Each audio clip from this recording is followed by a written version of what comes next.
में दर्द होता है तो अल्फाज गजब का बनता है। दर्द में निकला हर अल्फाज सीधे दिल को छूता है, सीधे दिल को छूता है। जाए बेवफा भोले हमरा के छोरी के, माफी को है मांगा तारू हाथ हमसे जोड़ी के।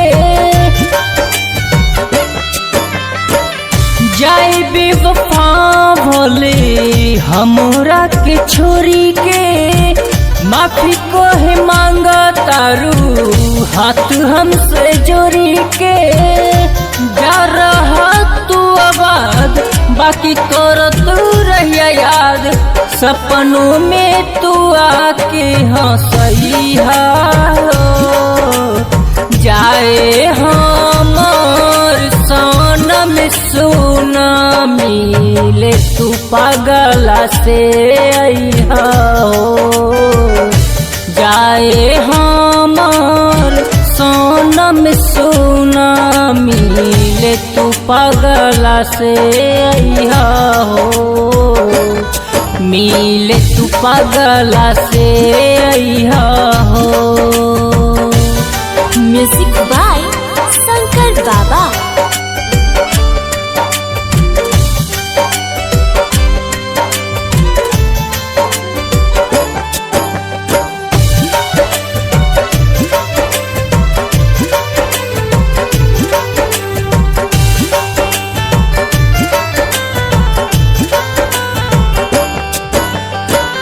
अरे ससुर में जाके हम के बुला के, जान जान तानिया बुना तू खुश रहबू।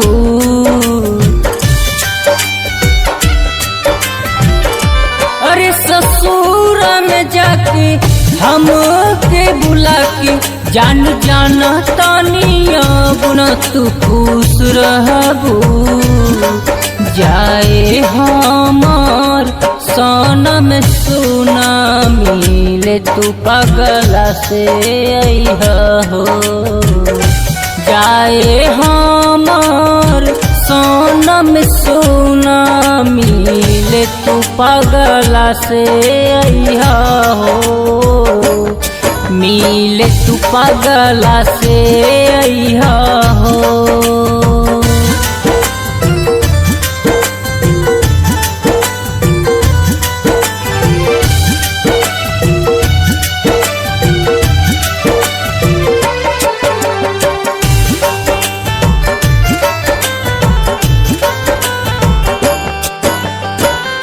राइटर लड्डू के हंसा के, जैया दिल्ली में बसा के, कुछ दिन रह के ससुरा से अइहा हो।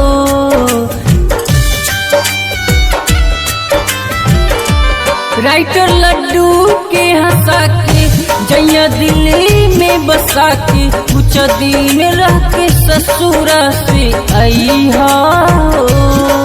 जाए हमार सनम सोना मिले तू पागला से अइहा हो। जाए हमार सनम सोना मिले तू पागला से अइहा हो। जाए बेवफा भोले हमरा के छोरी के, माफी को है मांगा तारू हाथ हमसे जोड़ी के। जा रहा तू आबाद बाकी कर तू रहिया याद, सपनों में तू आके हंसइहा हो। जाए हमर सनम सोना मिले तू पागला से अइहा हो। जाए हमर सनम सोना मिले तू पागला से अइहा हो। मिले तू पागला से अइहा हो।